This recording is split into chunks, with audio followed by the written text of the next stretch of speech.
Yes, we can allow the participants, please.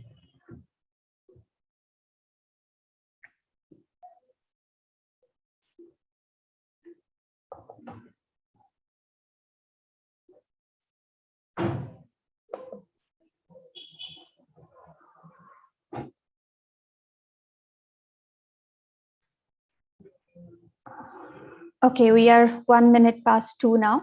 So good afternoon, everybody, and good evening to audience joining in from other parts as well. We welcome you all to the second webinar in the series of webinar focusing on SMEs in Kenya.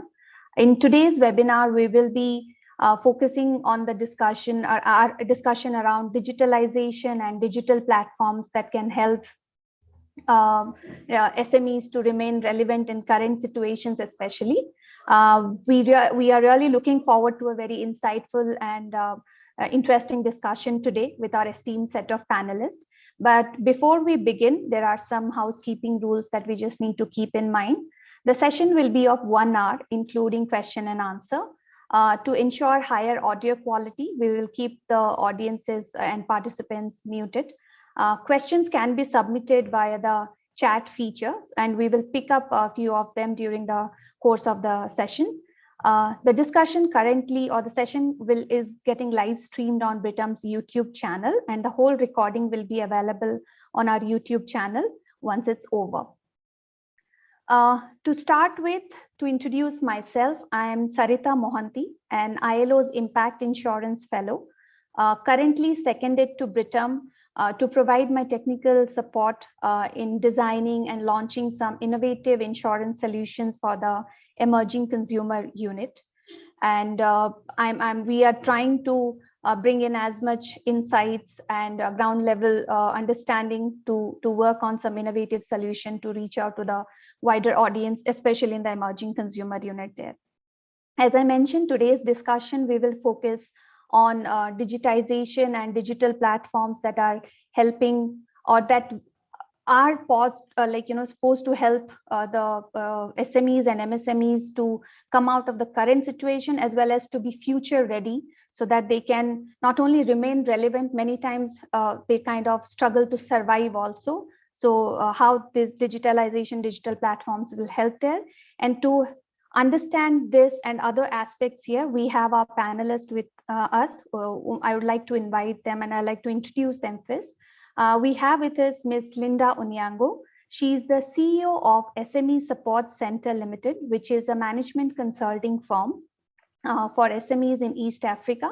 She has led business and investment advisory services for over 1,000 SMEs in the last couple of years, and has extensively worked as a strategic advisor for the segment in all her previous roles as well.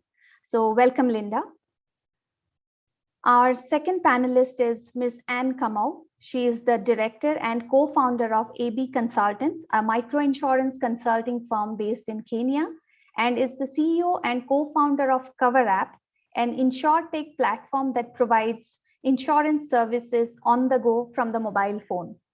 She is an insurance professional with over 15 years experience in designing, prototyping, and managing distribution of inclusive insurance solutions in Kenya and other sub-Saharan countries as well. So welcome, Anne. Next, we have Mr. Deep Patel. He is the Global Head of Financial Services at SocoWatch. SocoWatch is an e-commerce platform that connects informal retailers to the digital economy, and they are present across 5 countries in East Africa. Prior to SocoWatch, Deep was associated with Swivel, a multinational technology company that works on reinventing mass transportation using technology. We welcome you, Deep. Next, we have Ms. Njeri Jomo. She is currently the head of retail business development at Britam Group. She is a seasoned insurance professional with over 2 decades experience and has worked across the Britam Group in various capacity in her 15 plus years of association with the group. In her last assignment in the group, she was the head of retail life products and digital sales project. Welcome, Njeri. So as I mentioned, and it's an established fact, now that SMEs and MSMEs contribute immensely to the economy, but the sad reality of that is that majority of them struggle to not only sustain, scale up, even to survive beyond even second year of operation also. So many times they fail to continue and they just go out of the segment as early as they would have started, and it's even more difficult for them to adapt to changes in the ever-changing business environment, economic environment. Now, various studies earlier had also directed or suggested and established that digitalization and usage of digital platforms will help in bringing agility in them, in building resilience in them, and in their operation, to help them expand their reach, help them become efficient. So on this broad topic, we'll have our discussion. But to start with, we would like to have a quick poll with our audience, just to quickly take their views on what do they think that if digitalization will help in the survival of the SMEs or MSMEs or not. So you will have 30 seconds for the poll to be answered. Here is the poll. If you can just help answer the question.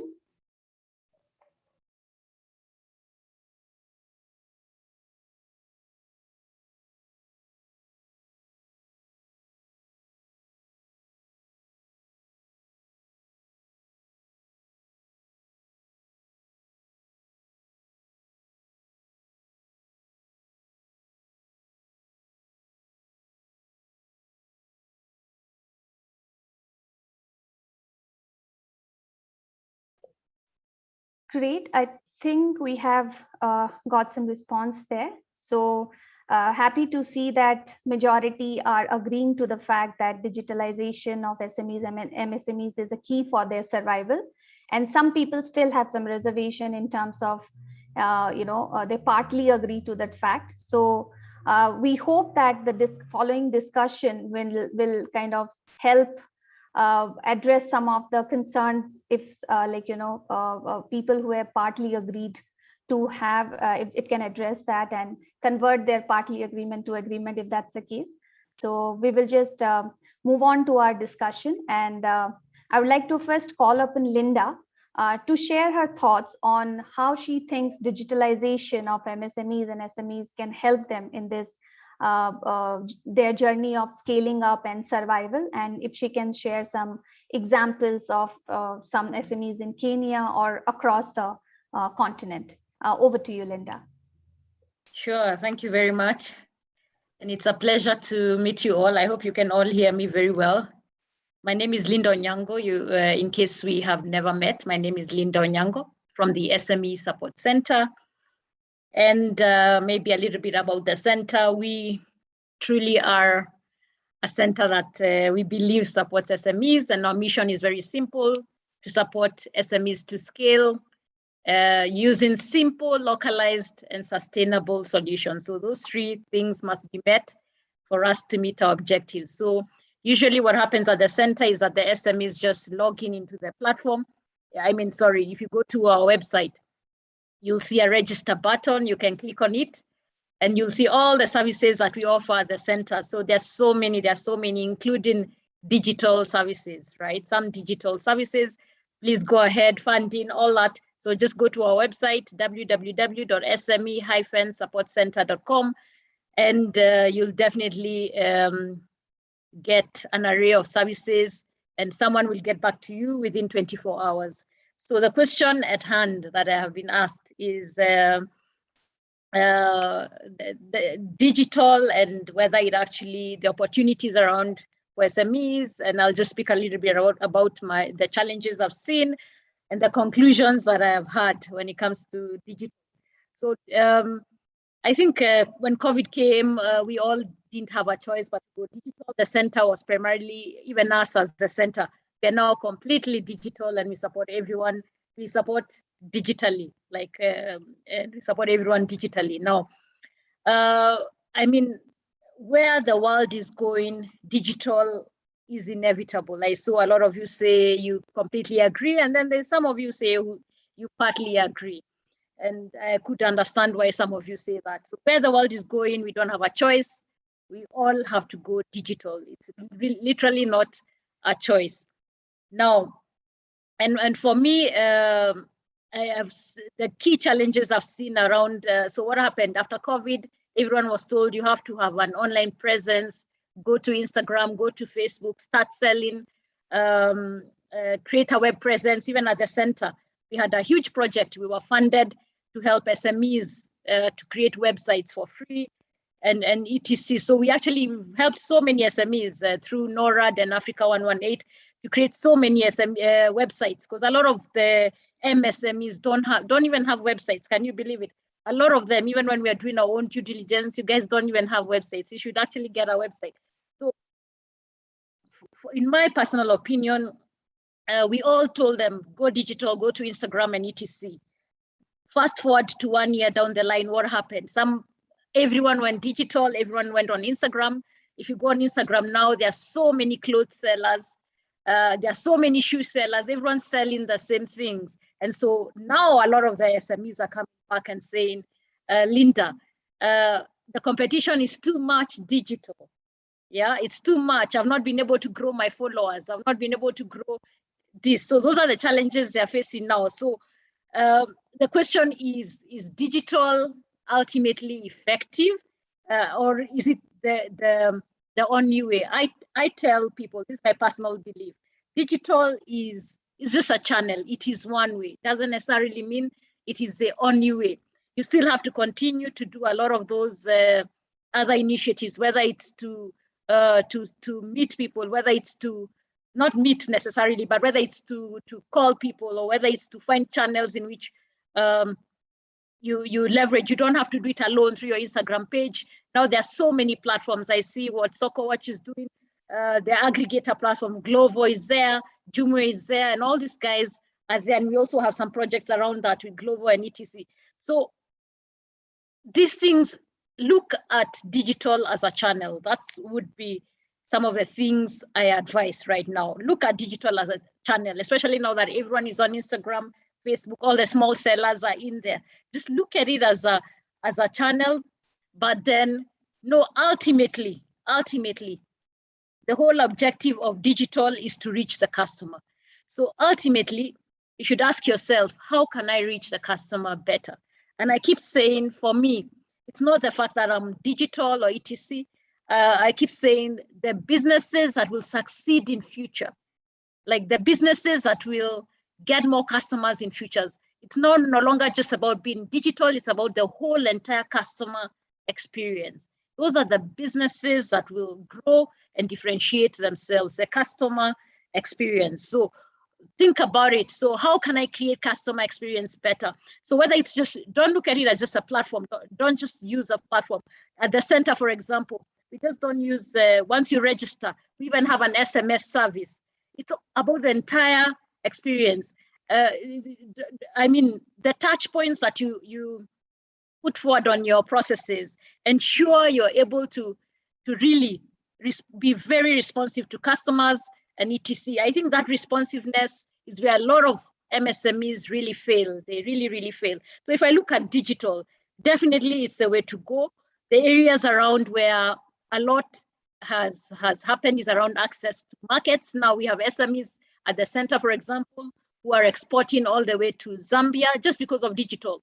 I have SMEs at the center who let's say you're doing kiondos, bags, and etc. They're actually selling to China, Japan. These people are contacting them everywhere and they're selling. So Instagram, Facebook, you should definitely have those present, social media. If you can join the aggregator platforms, the e-commerce platforms. There are very many, even some for food. There's Kijiji Fresh for food. There is one for meat. There are so many, aggregator platforms. Join as many as you can. Join as many as you can. That's on the access to market. On the access to finance, I know we'll talk about that later. That's really where I've written a lot of articles around access to finance and digital solutions around access to finance. I won't speak about that now. I think Sarita will speak about that towards the end when we now talk about digital platforms. And then the other part is around access to training, capacity building. Look at us, we're here And we wouldn't have been here if it was not digital. So on the SME side, training, mentorship, a lot of that has happened. Digital, for us, we run so many training programs with KEPSA, MasterCard, and a lot of donors around this that attract very, very many huge crowds. So I think for me, for the SMEs, map out your business, go have a think on your business, map out your processes and the touch points where you actually engage with the customer. And for me, there it is. You have to then ask yourself, how can I engage with this customer better? Because competition is at an all-time high.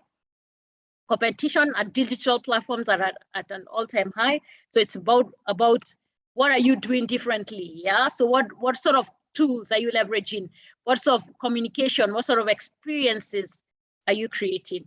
And I think I'll leave it at that. I don't know whether I actually completely answered your question, but I think there are numerous opportunities. I want to really speak about access to finance. I have a lot of thoughts around digital on access to finance, but I'll speak about that later. Thank you very much. Thank you so much, Linda. Thank you so much for your thoughts. Yeah, definitely you have answered my queries to a larger extent. I'd like to now invite Deep if he can add on his thoughts and any other angle that he wants to touch upon. Thank you, Sarita. I hope I'm audible. Nice to hear from Linda and about the good work that the SME Support Center is doing to support SMEs. I hope we can encourage more collaboration and partnership between organizations to take advantage of these kinds of bodies that are present to help SMEs take their businesses to another level. It's really good to hear about that. My name is Deep Patel. As Sarita mentioned briefly, I am the global head of financial services at a technology company called SocoWatch. We are a B2B, a business-to-business e-commerce player.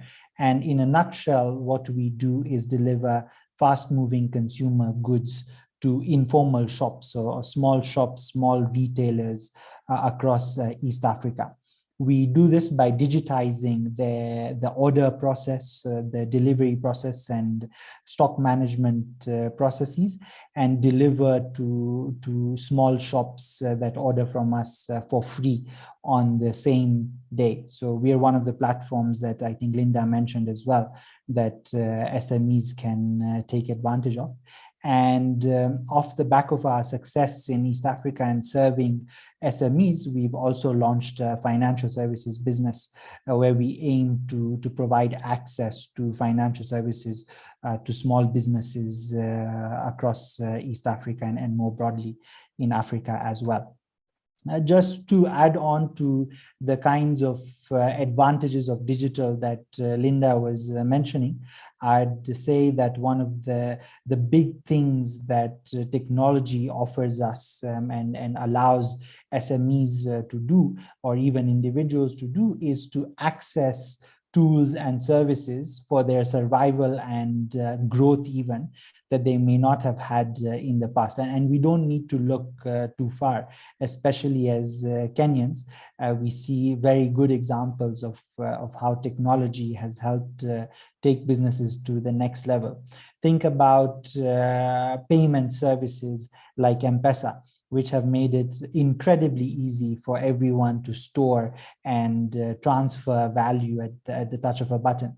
I started my career a few years ago in Kenya at Uber, the ride-hailing firm, and just in a matter of years, the world has changed in the way in which we get a ride. We now push a button and the world rearranges itself to get us a car that will take us from point A to point B. So we might even be forgetting how embedded technology is in our daily lives. But unfortunately, there's a lot of people, particularly SMEs and informal businesses, that still do not have access or use these technologies effectively. So again, I'm glad that organizations like the SME Support Center exist to do that.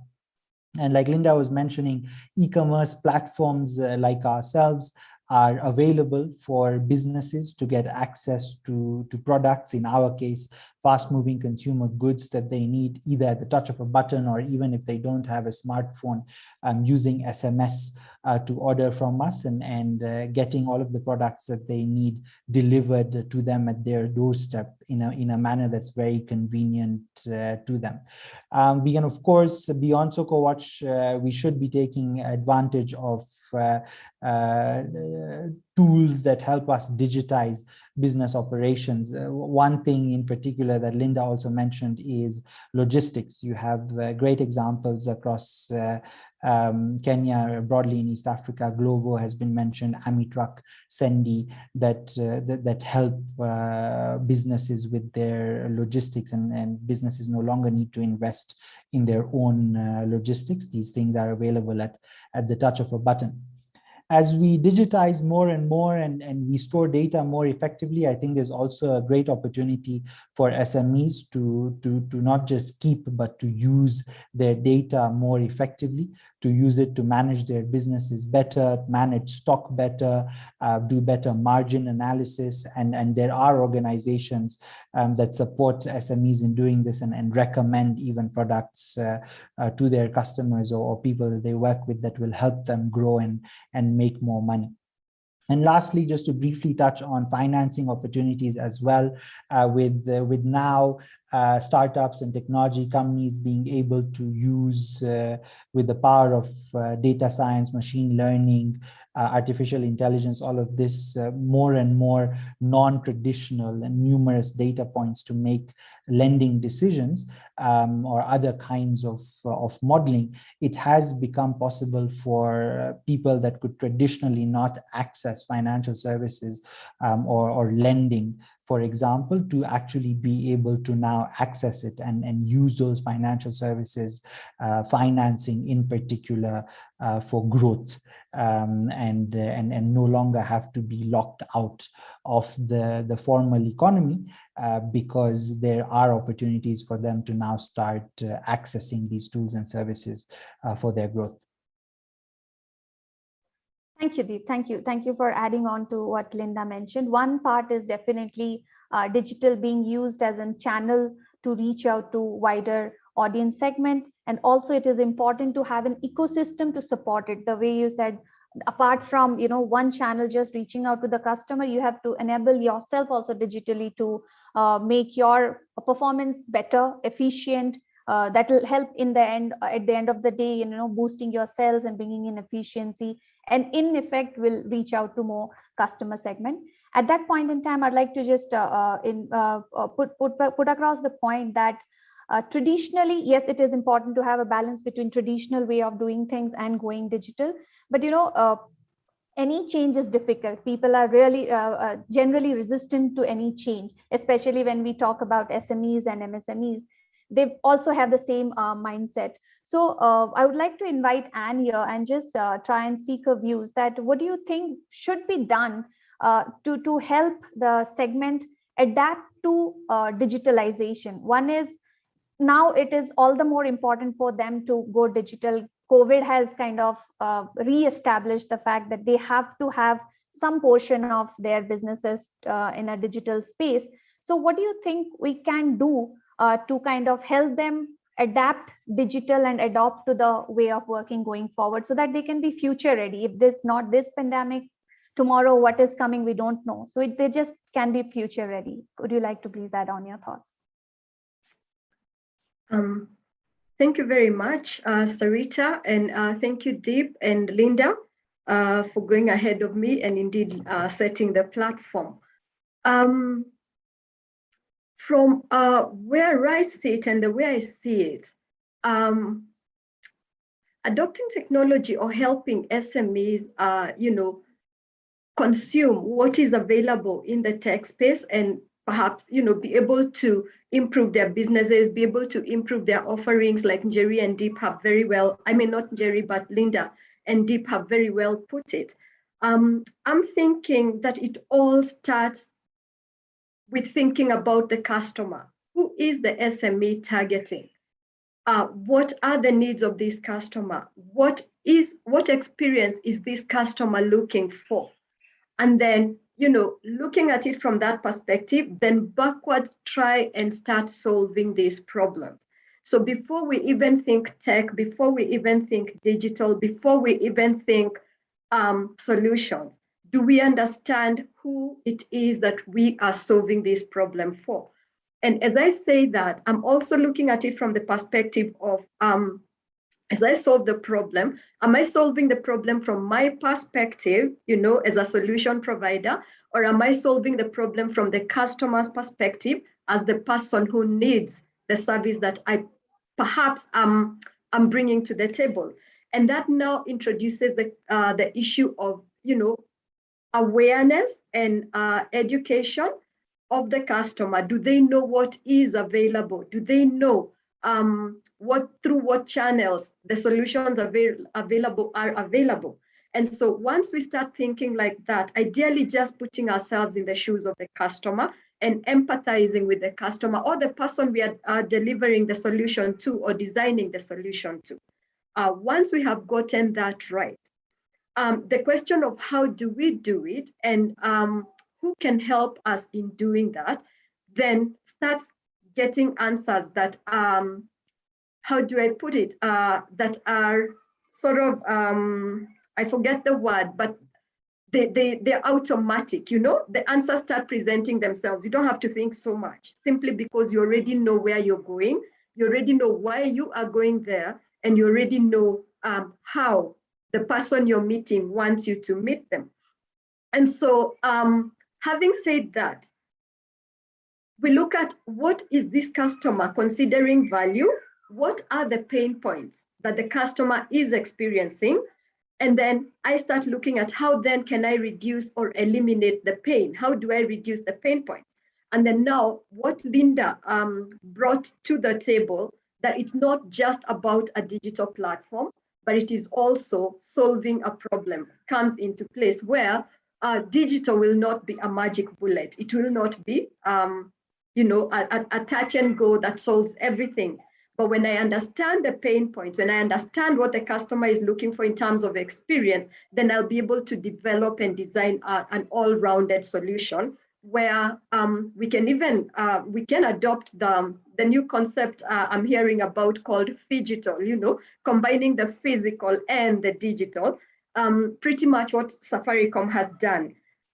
With M-Pesa services. M-Pesa is a purely digital platform, but you cannot consume M-Pesa without the M-Pesa agent down the street. So combining the physical and the digital to enable the customer, number one, put a face to whoever is providing the solution, and number two, be able to consume the solution and know that if I encounter a challenge, I know where I can go to actually get my challenge sorted. If, for example, if you think of clients who may not be very, very tech savvy, who may not be very digital savvy. When I say that, I think of my grandmother in the village, who I will perhaps send an M-Pesa on their phone and they will see, okay, they have finally gotten to realize that if this message comes, it means somebody has sent me money. They may not even know how to put in a password, but they know if I go to the M-Pesa shop down the street or in the village center, then I will talk to this young man or young woman. They will help me to actually withdraw the money. So what I'm bringing on the table is,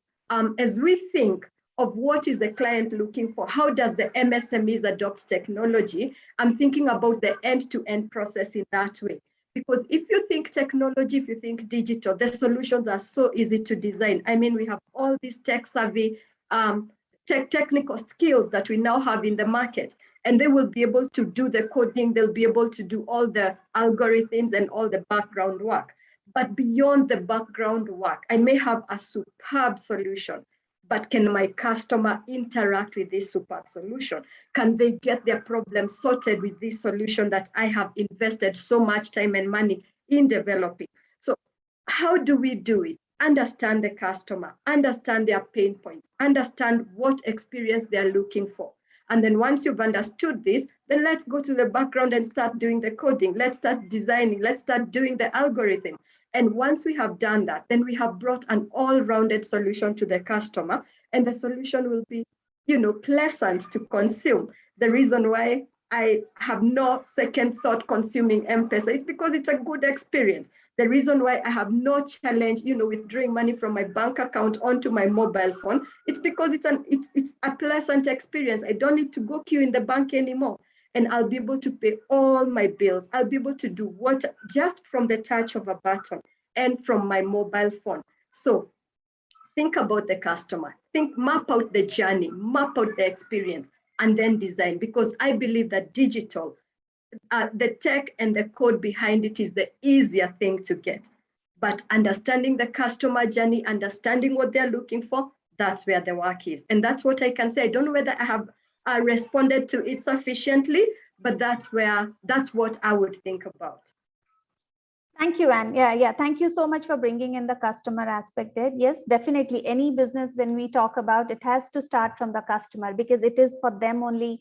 We are kind of designing whatever solution, goods or anything, and we are trying to address their need actually. So unless and until we empathize or understand from their perspective, as you said, irrespective of having a probably best of the class digital journey or anything possible, if it doesn't address the need of the customer, it might just fail. So you are actually right in saying that we have to first keep the customer first and start the journey backwards and work on it, while digital will help in enhancing the experience of the customer, but we should not lose out the need of the customer from the site in creating this whole journey. Thank you so much, Anne, on that. And I would like to now move on to Njeri, if she can share her thoughts, like add on to the thoughts everyone mentioned here, and provide any other angle to it in terms of how we can help the SMEs, be it through physical modes, yes, we have talked about, but also through digital and the phygital way, how we can go there and help them out come up the ladder. Thank you. Thank you, Sarita, and thank you, Anne and Linda and Dip. I think just picking on from where Anne left off, some really useful tips there, which I'll just add on. And it is true, technology really, and we must think of technology as an enabler and not quite the solution. So when adopting technology, and I like to think sometimes it sounds quite complicated, these big words, what is digitalization anyway? It is just an enabler that enables whatever you're doing to be more efficient. So identifying what technology will do for you. So first beginning with, what am I really trying to solve? What is my product? What is my solution? And where does technology plug in?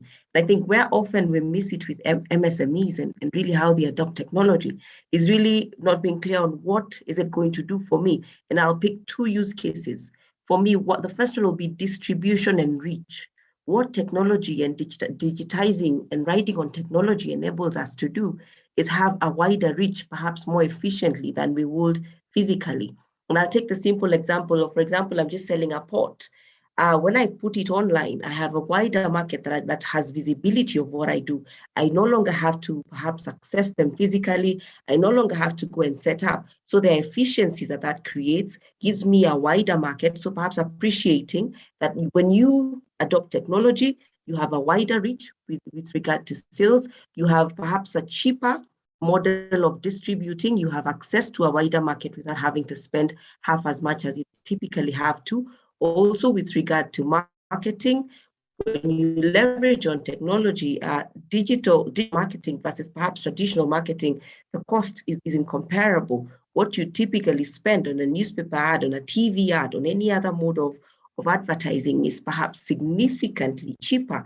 When you go digital, everybody else is busy on their Facebook, on Instagram, or whatever else they're doing. Your product then gets that additional visibility by doing just that, plus writing on additional tools, perhaps search engine optimization, search engine marketing, content marketing, email marketing, all of these aspects that make it easier for this MSME to have more visibility on their product, more traffic, and therefore higher pool of possible customers that could grow their revenue.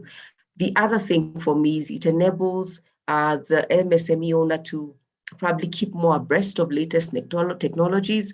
We again told the world is flat. You're no longer competing just on your level. Whatever you're doing, somebody else is doing it, probably better, probably cheaper, taking on all of this knowledge that is available to you on just being digital to enable you probably be more competitive and remain more abreast of your industry. The second use case for me is process optimization. In whatever the business of doing, technology catalyzes or makes it easier to do business.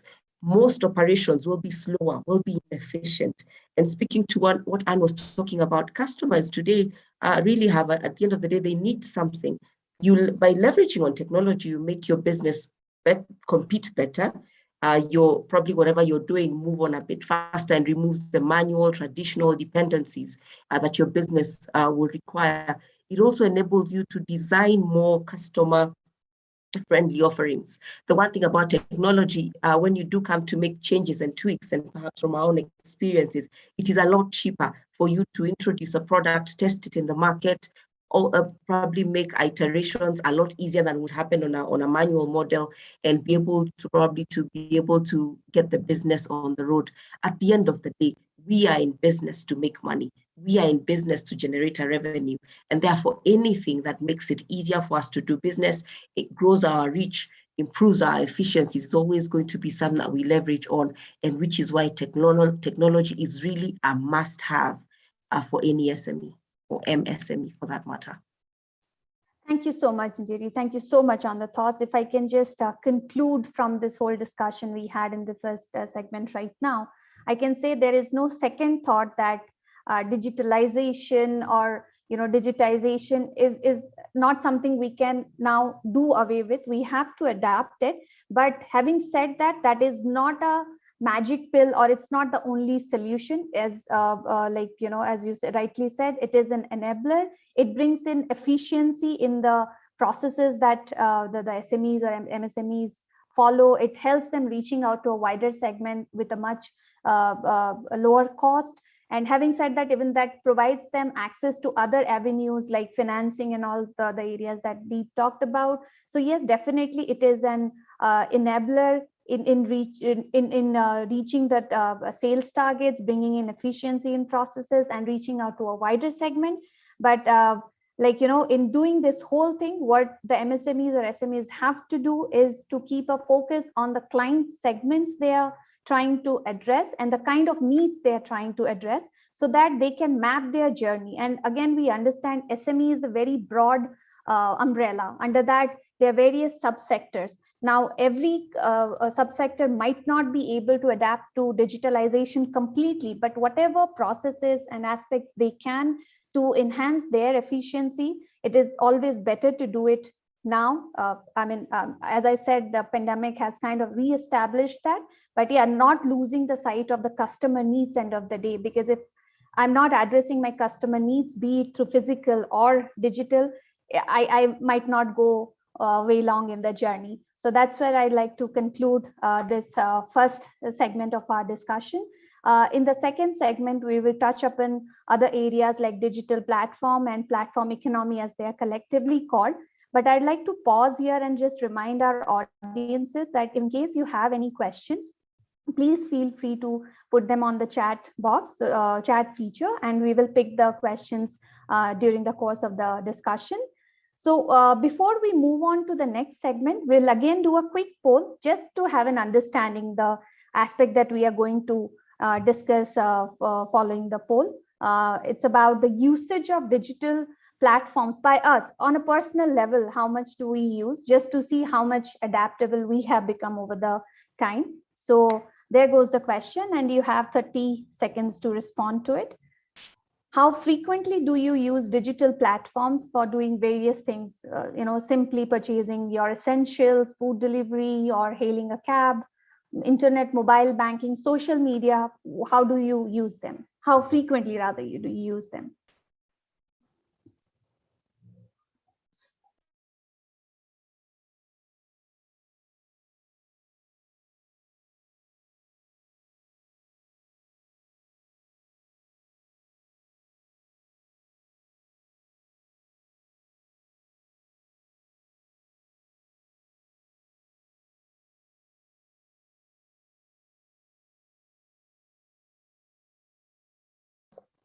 There we go. I think we have the answers. So yeah, happy to see that it's none in the none category. Nobody has chosen. So everybody has adapted to the digital way of doing things. And even more exciting is there is a almost equal split in the frequency. So there are people who have used them more than 10 times a week to going less than 5 times a week. But at least the encouraging trend is people have adapted to digital platforms even in their regular usage. So yeah, there is scope for SMEs or MSMEs when we talk about if they are addressing the right kind of need in the right kind of way with a proper ecosystem of digital journey, then there is scope.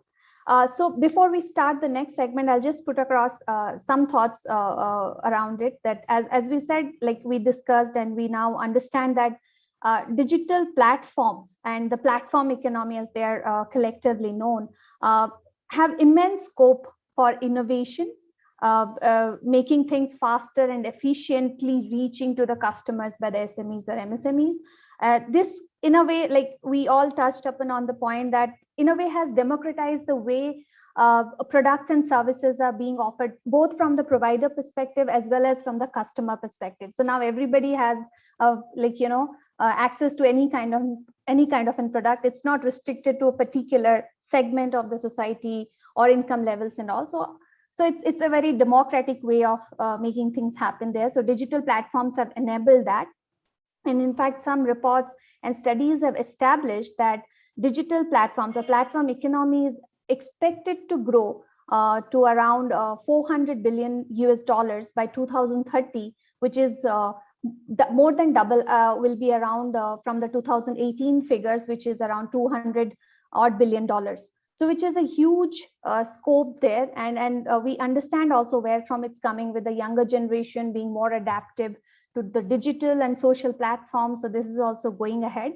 So now we'll try and see how these digital platforms or the platform economy that we are referring to can help us, providing financial services. One is your essential services that people have need, but financial services, though, are essential for the various segments in the society, but not many people prioritize them. So we would like to discuss if at all we can utilize or leverage on the platform economy to offer financial services to a wider range of customers.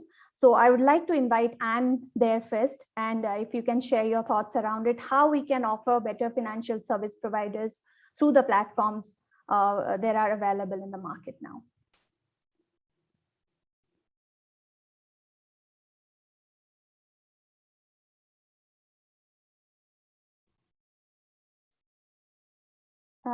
Anne, you are on mute. Thank you. Now I can unmute. It took a bit of a while. But thank you for that question, Sarita. And wow, how can digital SMEs, how can implications of the platform economy, digital SMEs for financial service providers, right? And I'm thinking there's definitely a need and there's definitely value that financial services are finding now, are providing to SMEs based on their digital footprint or based on how well digitized the SMEs are. And in thinking about that, my mind goes back to the fact that for a very, very long time, financial services have adopted a one-size-fits-all kind of approach, where, I don't know, perhaps for lack of data, to provide more customized services, or perhaps for lack of inability to process the data that's available, to analyze it so that they can leverage it, because lots of data have been collected over time. But when we look at financial services now, with the tech capacity that we have, and with the digital facilities that are now available, and the fact that even very, very small, small enterprises, micro enterprises are already on the digital space, like what is being provided by DEEP and what is being provided by many other, service providers in the tech space. There is so much data, and matching the availability of data and availability of capacity to actually mine this data, process it, analyze it, we can be able to provide better customized financial services to the SMEs and MSMEs. So in response to that, yes, we are able to provide better financial services to SMEs leveraging on the digitization. If you think about what is being done by even the mainstream financial service providers in the banking industry, if you think of what KCB is doing through KCB M-Pesa, if you think of what NCBA is doing through NCBA through the M-Shwari app, they're being able to leverage the data they have collected over time from their customers to lend very, very how do you call it, very specialized, or rather very personalized services, or to provide very personalized services to their customers. And when you think of that, then it means that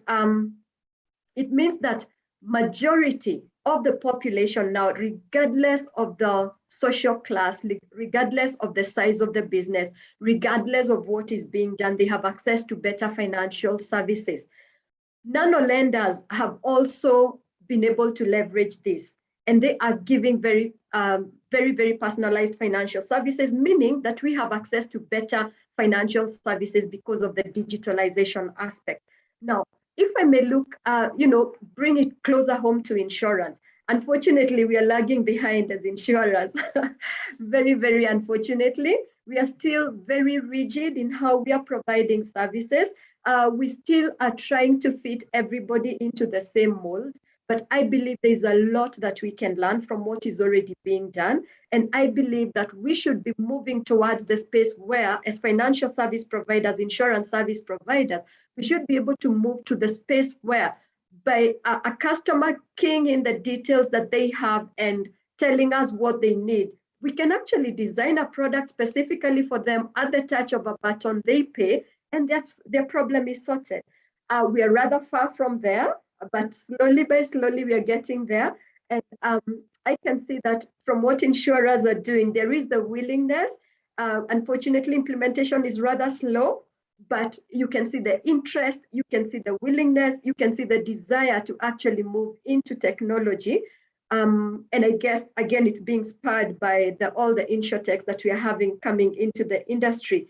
But to respond to that question with so many words, yes, there are so much better services that financial service providers can provide because of the digital platforms that we have and the digital capability.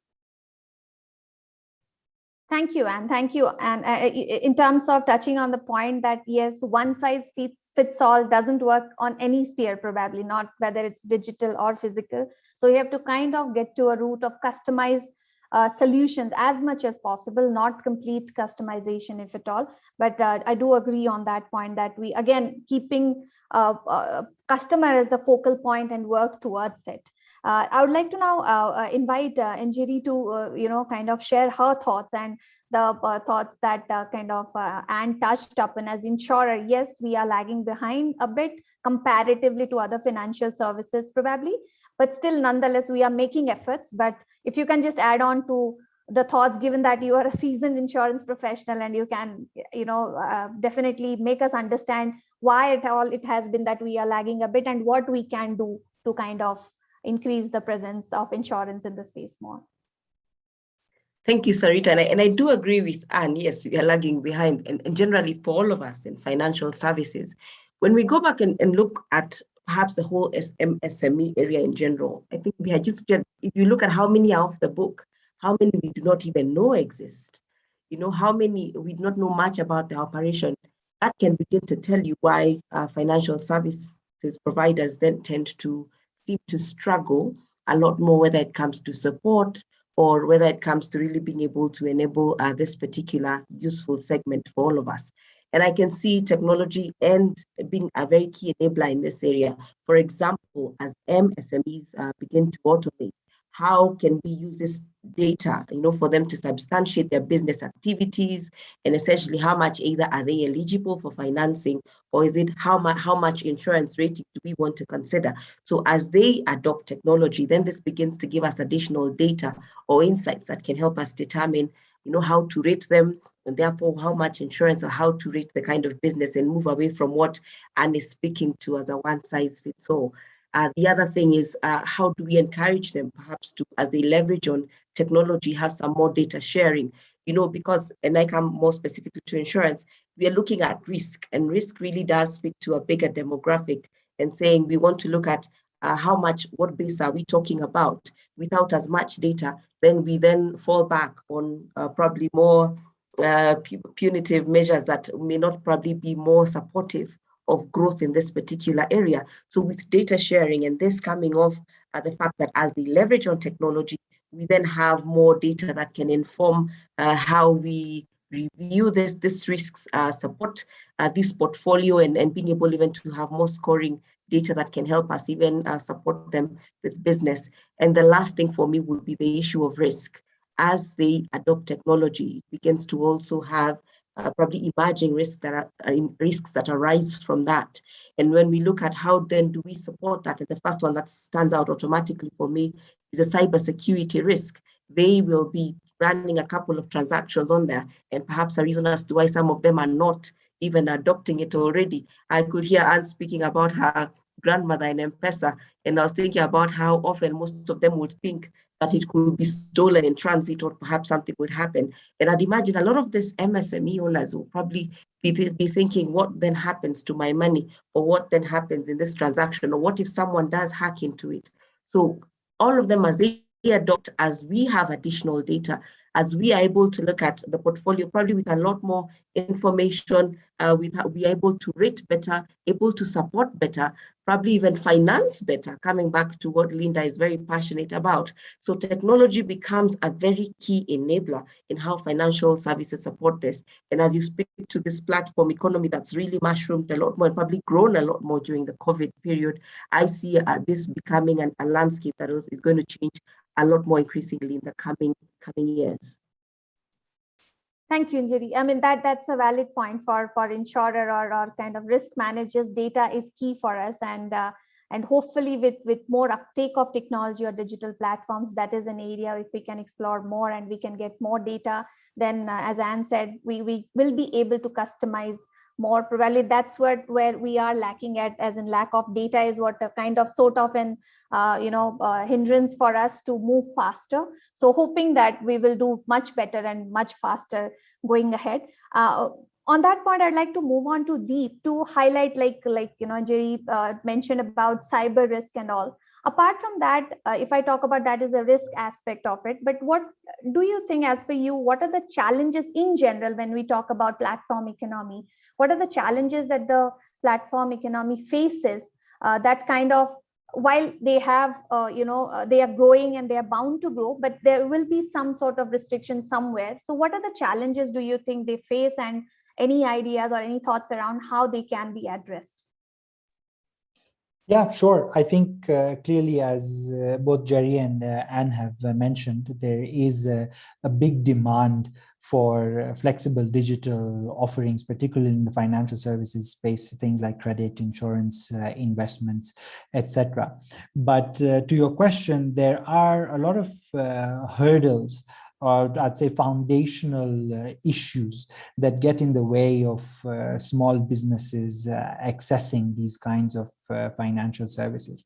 And we can imagine a lot of them. They're really things that we deal with on a day-to-day basis as individuals or as small business owners. Jerry also alluded to the fact that a lot of these people or these businesses are off the books. So one, the SMEs may not necessarily have formal bank accounts, and as such, they simply do not have formal access to the kinds of traditional financial services that we've talked about so far.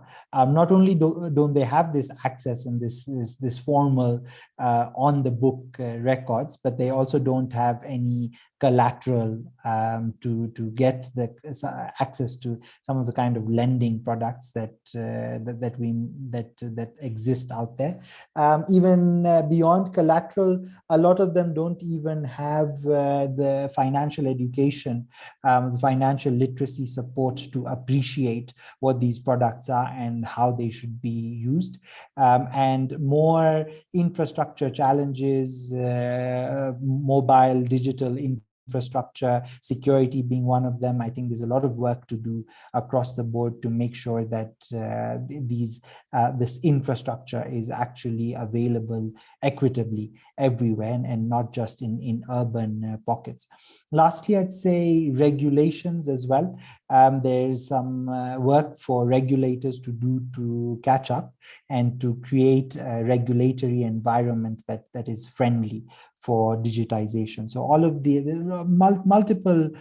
multiple foundational issues. The way in which currently startups, technology companies are overcoming them is using non-traditional data, as we've alluded to a little bit, building the capacity to actually appreciate and understand this data and use it for decision making, not requiring formal bank accounts anymore because of the appreciation that a lot of people don't have these, launching flexible products that meet the needs of customers. You mentioned before how important it is to make sure that whatever products are offered are actually relevant for the people. So there's more knowledge and understanding from companies about these people, and products are being tailored for them.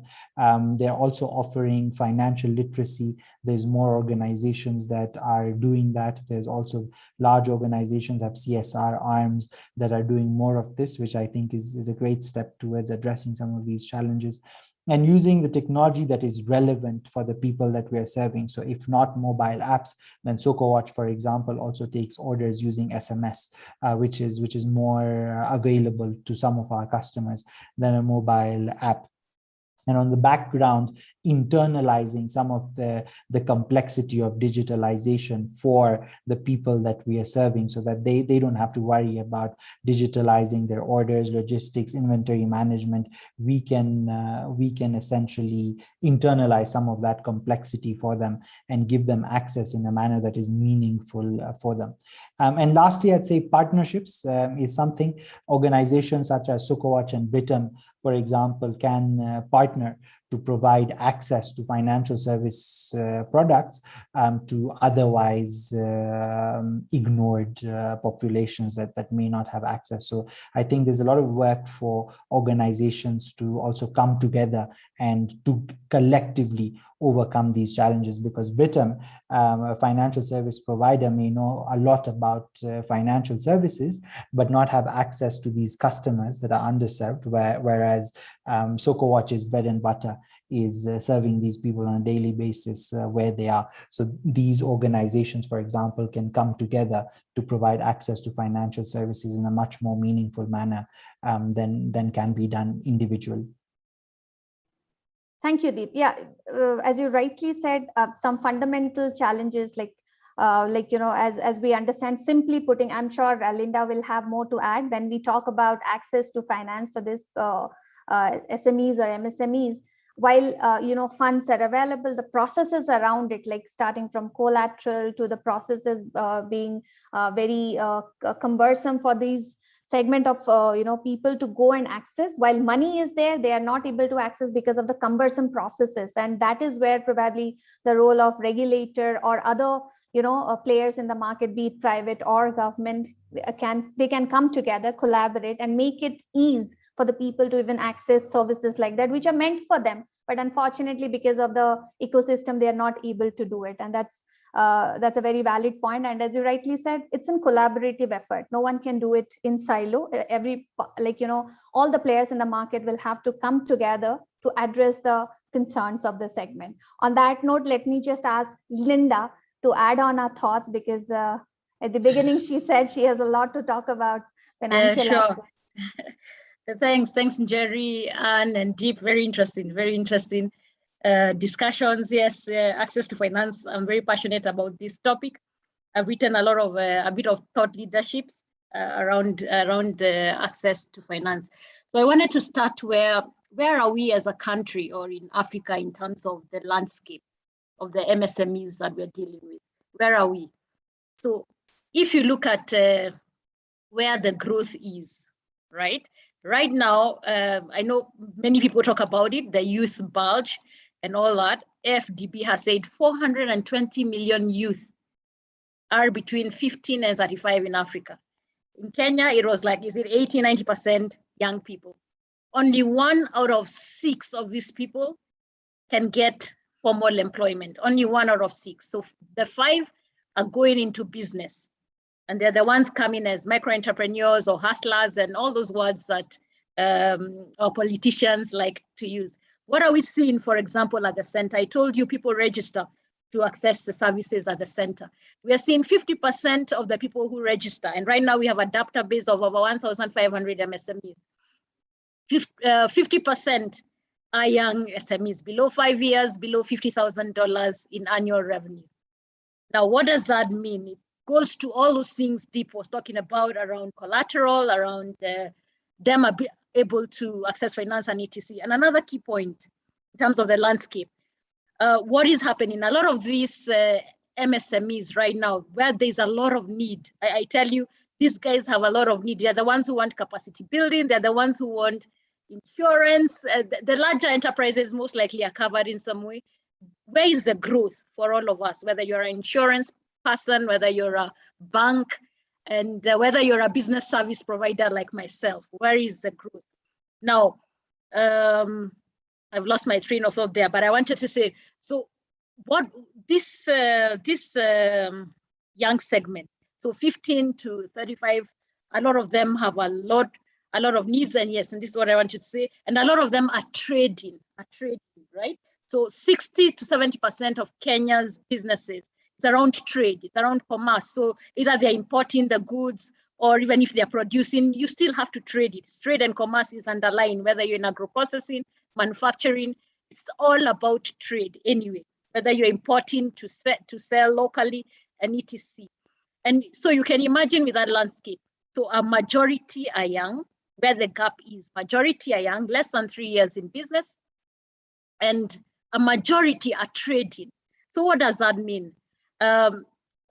This gap, for me, I see it around those who are less than 5 years, who are trading, and you're either selling to a retail customer. So for example, you're importing clothes and you're selling to customers like us on the call, selling a dress to Linda, you're selling to retail customers, or you get a contract, a corporate contract. You're young, you're less than 5 years, you get a contract from Britam, you get a contract from the government, the LPOs, the purchase order financing.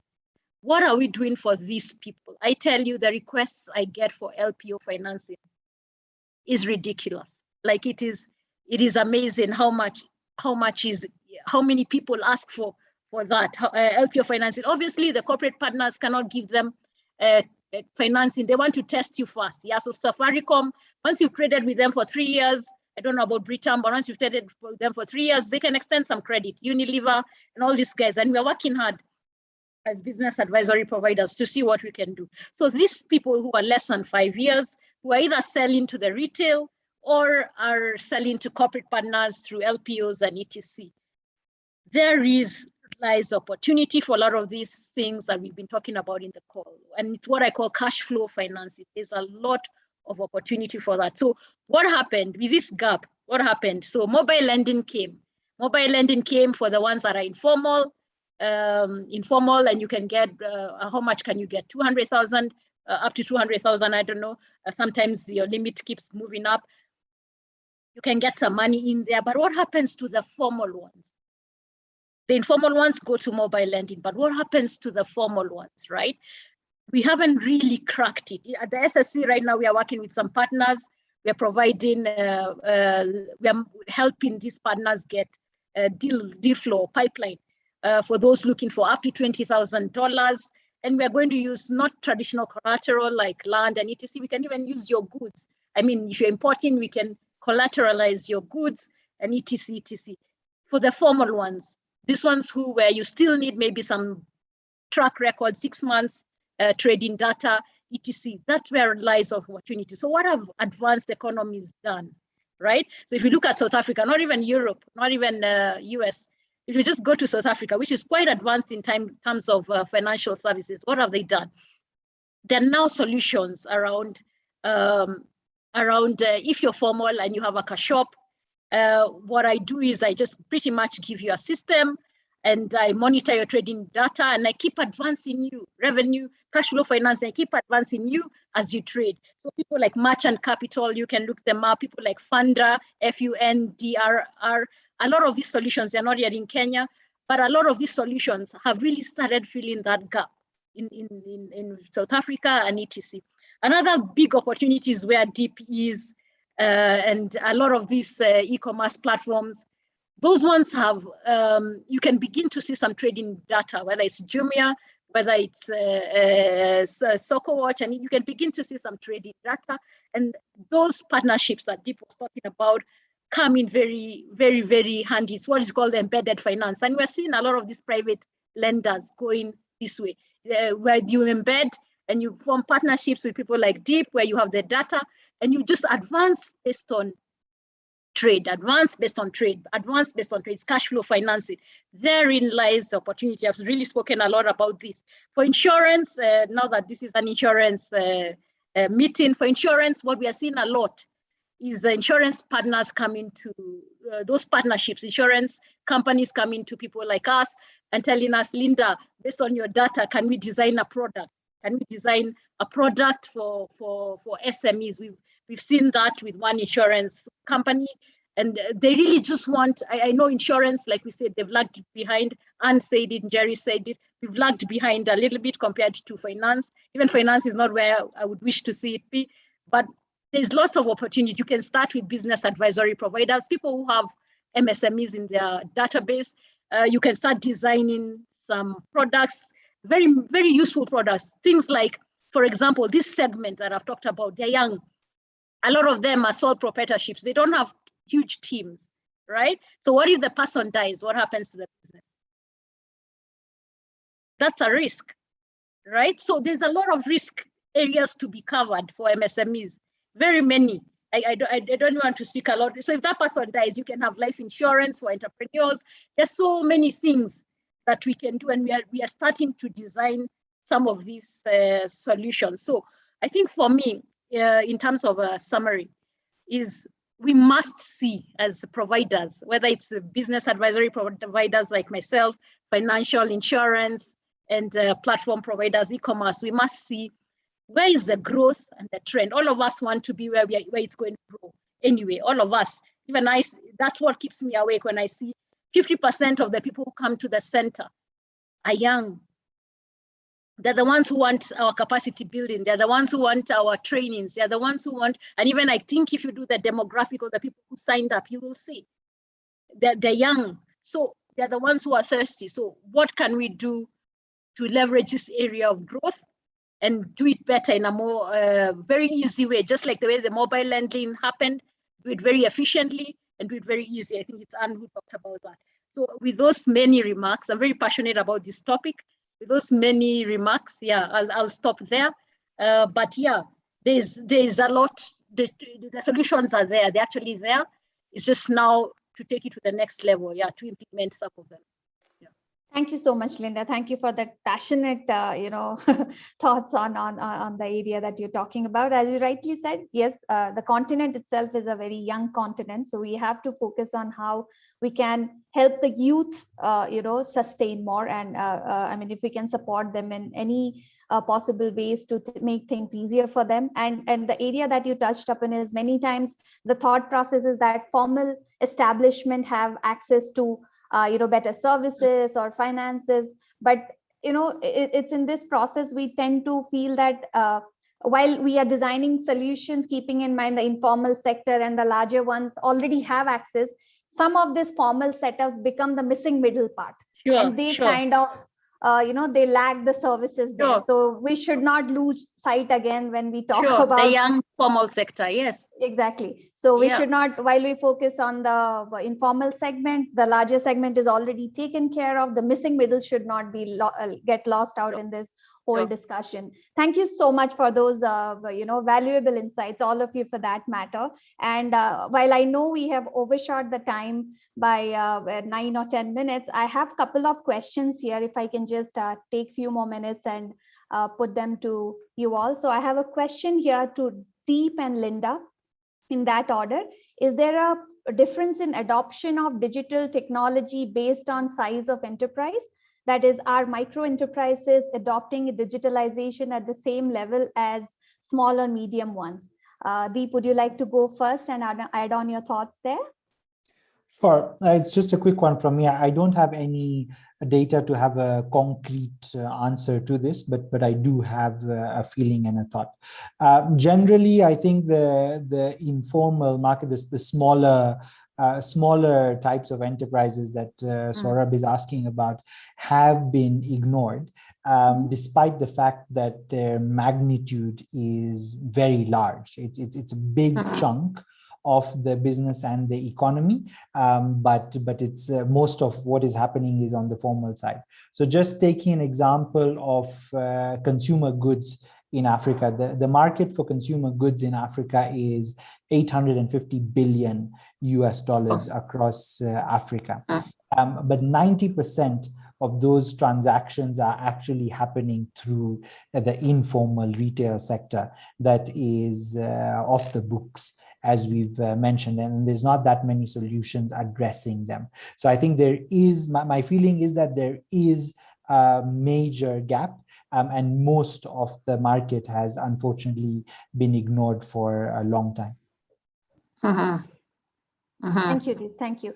Linda, would you like to add on to that what Deep said? Yeah, I think it is actually a true feeling. It's a true feeling.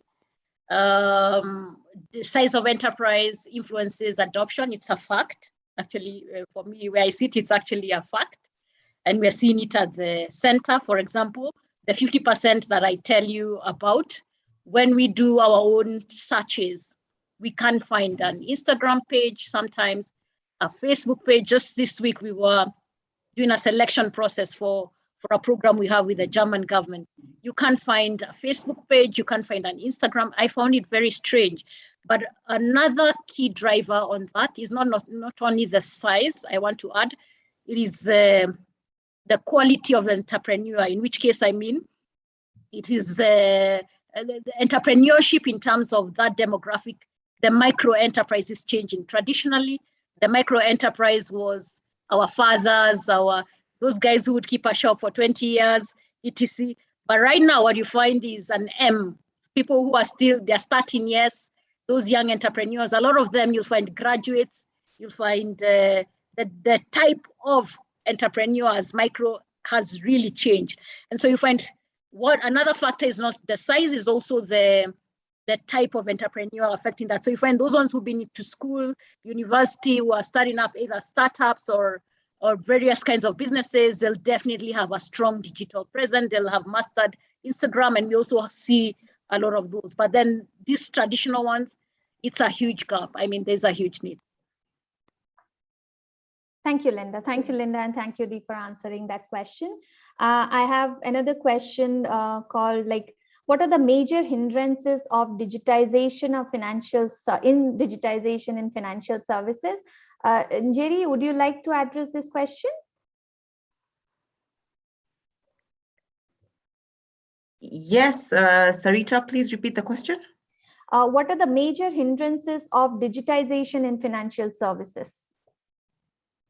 One area I'm sure you have already touched upon, the data point, but if you can just further elaborate. Yes, okay, and it still comes off, and I keep saying, if we come down from understanding the SME, and perhaps not for financial services in general, are adopting technology. Perhaps what is not more visible is what they're using the technology for, but looking at generally financial services across board, they do adopt technology.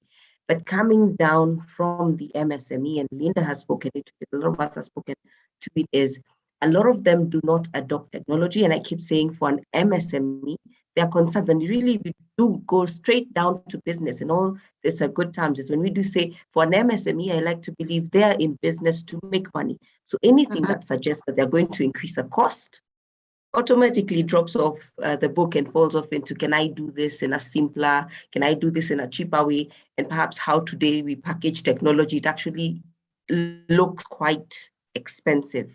A lot of the solutions you do look at, and even perhaps for us who are more established organizations, you'll find that the upfront spend just to digitize becomes quite heavy.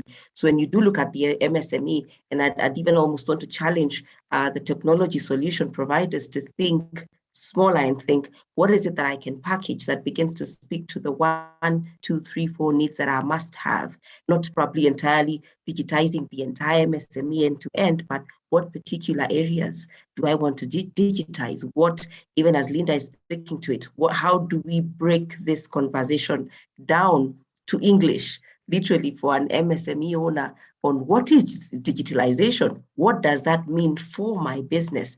And what are the 2, 3, 4 areas of application that if I do really change the landscape for me to do business, to generate an income, to reduce my costs, because that at the end of the day is the real solution for them. But for us, in terms of engaging with MSMEs, the opportunities continue. A lot of financial services, including insurance providers like ourselves, our processes are heavily digital. Perhaps it's now to go a step further and say, if these MSMEs do provide digital data, can we utilize that data for scoring? If they do approach a bank, can they utilize that data for them to be able to say this MSME then qualifies beyond the mobile lending? Do they then qualify for financing? If they do approach us, do we then review that credit risk or that risk essentially for the business from the data that they're going to be getting off this technological solution or otherwise? So adoption of technology, I believe it exists. I think perhaps what is more visible is to then utilize the data we are getting off this technological solutions and tailor-make solutions for the specific segment. Thank you, Jerry. Thank you so much for your response there. I'll take one more last question. Deep, it's specifically directed to you, that how willing are these aggregators to such solutions to their customer base? I mean, referring to SocoWatch and likes, do they view products just as additional revenue, or are they willing to own the process, which would need a change possibly in current customer journeys so as to embed these financial solutions? Would you like to take that question, please? Yes, that's a great question, very important question. Thank you very much. I think I'll start by saying that if we've talked a lot about the traditional ways of doing things and a large proportion of the population being ignored and not being effectively served. And now with digitization providing access to all of these underserved, traditionally underserved people to things like financial services. So I'll start by saying in that regard, if we keep doing the same things of the past, then we can't expect different results. We do have to do things differently. Companies like SocoWatch, and I'm more optimistic even beyond companies like SocoWatch. I think there are a lot of aggregators, technology companies that have platforms that are taking a very customer-centric approach, that are understanding their customers and their needs, and they're developing products that are suited for those customers. If we just look at the example of SocoWatch, we have served our customers over the last 4 years with just cash on delivery, and we have not at all minded some of these things that are mentioned by Wangeshi about revenues being up and down, orders not being standard. We have delivered everything from 1 kilogram of sugar to 2 bales of unga. It has not mattered, and we've done that on cash. And now we're looking at these customers and saying, how can we bring them into the financial economy and give them access to other products that meet them where they are, and customize these products so that they are actually eligible to be able to participate in this economy and take advantage of those products. Like I was mentioning before as well, some of the challenges around not having the traditional data or bank accounts, these kinds of things are not requirements and should not be, because if they were, then we'd continue to lock these people out of these kinds of new products that we want to give them access to.